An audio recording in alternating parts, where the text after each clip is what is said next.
Okay. Good morning, good morning, good morning, and welcome back from your Thanksgiving break. I hope that your break was great. The first thing I want to kind of talk about is back to domain and range. I want to make sure that you remember that when you're talking about domain and range, that you do need to know that your domain is going to be found with your x's and that your range is going to be found with your y's. When it comes to a graph, that means that your domain is going to be the side-to-side numbers on it, and your range is the up and down numbers on it, okay? So we do need to make sure that we keep this in mind. Now, with all that being said, when we are looking at a graph, okay, a graph is going to have either open circles or closed circles on it. Okay, these open circles and closed circles are hints as to if the numbers that those dots are on are included or not. If a line goes through a number without a dot, it is assumed to be included as a part of the solution. The only time you would say, oh no, it's not going to count, is if there is an open circle like you see here, which is a white circle that is kind of hollow on the inside. When they're used as endpoints, you're going to be using one of these two symbols for an open circle. You're going to generally use the less than symbol when you're setting these up. It's almost always going to be the less than symbol that we're looking at for that. If it's ever a solid and filled in circle, you're going to be using the less than or equal to in most cases. Okay, by the way, as I mentioned just a little bit ago when I said if these numbers are included or not, whenever you see a dot on there, I know last time we talked about domain and range, we listed numbers off. We're not going to be listing numbers on this. We're looking for just the maximum and minimum values like we had done at the beginning of this domain and range unit.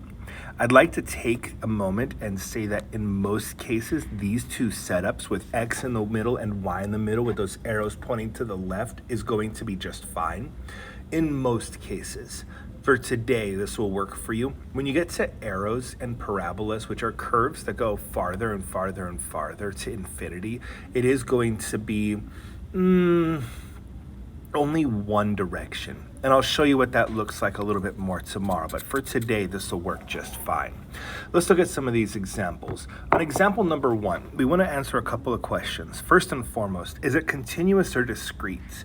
Well, don't forget, a continuous function is when it is connected by a line or a curve instead of sporadic dots that are on these graphs, okay? So that means that since these are actually connected by a line, it is continuous. It is a function because this is going to pass the vertical line test. Again, when I go vertical line, vertical line, vertical line, it only passes through each of those vertical lines one time. That means it is a function. From here, we need to set up our domain and our range. Don't forget, domain is going to be the left and right on here. And we want to kind of look at what these numbers are that kind of limit us. If I look at this dot right here, it starts at -2. That's the smallest that this graph gets. The biggest this graph gets is over to the 1.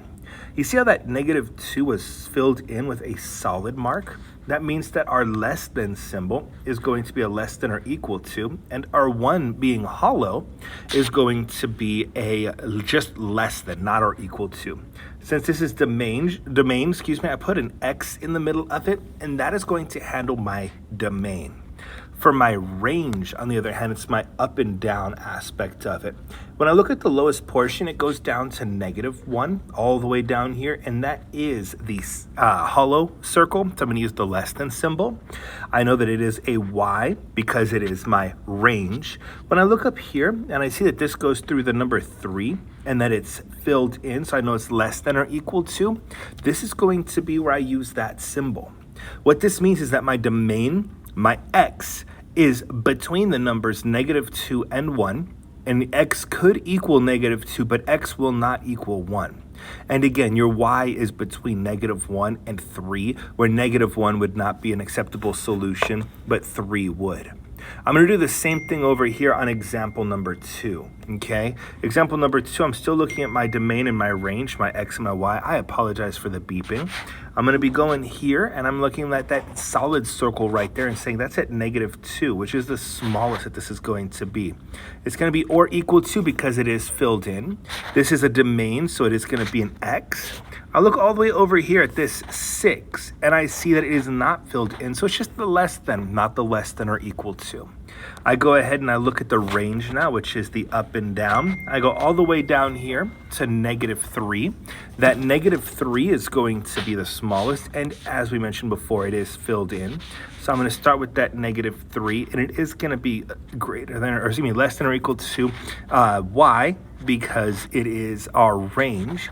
And then our bigger number up here goes through the 5. And again, since that is open, it is a hollow circle, it's just going to be a greater than, not a greater than or equal to. All right, again, we're just looking for what our maximum values are going to be. So when I start with my domain and my range, my side-to-side motion, I stretch from all the way over here, which is going to be -6. How do I know that? Well, because I counted the squares. I know that there's a bunch of dots here. I don't care about all those dots that are on here. I'm going to skip all of them. I'm going to recognize that this stretches all the way across over here to +6. These are both filled in, so I used my or equal to symbols. And since it's my domain, I'm using my x. My range being the up and down on here, the lowest I get down here is 0. And again, that is a solid circle down there. And so I'm going to say it's the underlined or equal to my y. And then I recognize it goes way, way, way up to 5. And again, being that it's a solid circle, it is or equal to. Again, I'm kind of looking at this as if it is trying to find the box that this shape fits within.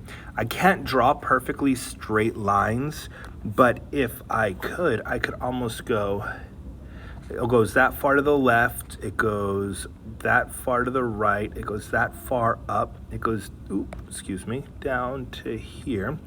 That box right there, what are my upper and lower limits on it? That's my range. It goes from 0 up to 5. My side to side from -6 across to +6. This will be my x numbers, my domain. This will be my y numbers, my range. If this box idea helps you, then by all means, you may go ahead and do the box and kind of figure out what the limits are on that.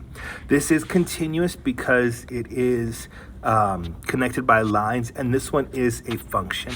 This one on this side over here is continuous because it is connected, but it is not a function. It's not going to have a function. It's not going to be a function because it doesn't pass the vertical line test. That number 4 is used over and over and over. And in this case, we're going to break our rule about what our x is because it is just equal to 4.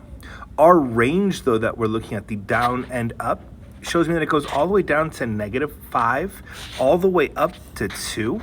That is going to be my y. Since both of these are hollow, I keep my arrows pointing to the left, but they are not underlined because it does not include those as a part of the solution. For the last example here, again, I'm looking at this and I'm saying it is continuous. This does pass the vertical line test. I have a bunch of different x's up here, which is great for that. The thing is it is flat. This is a 0 slope line. That is still fine.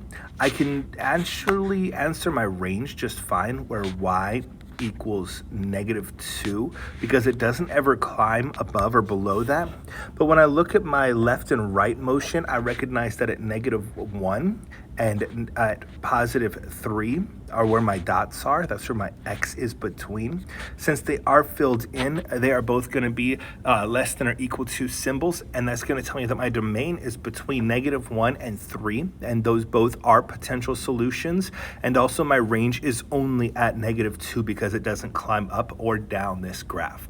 This is going to be all that you need to know about setting up domain and range on a continuous graph.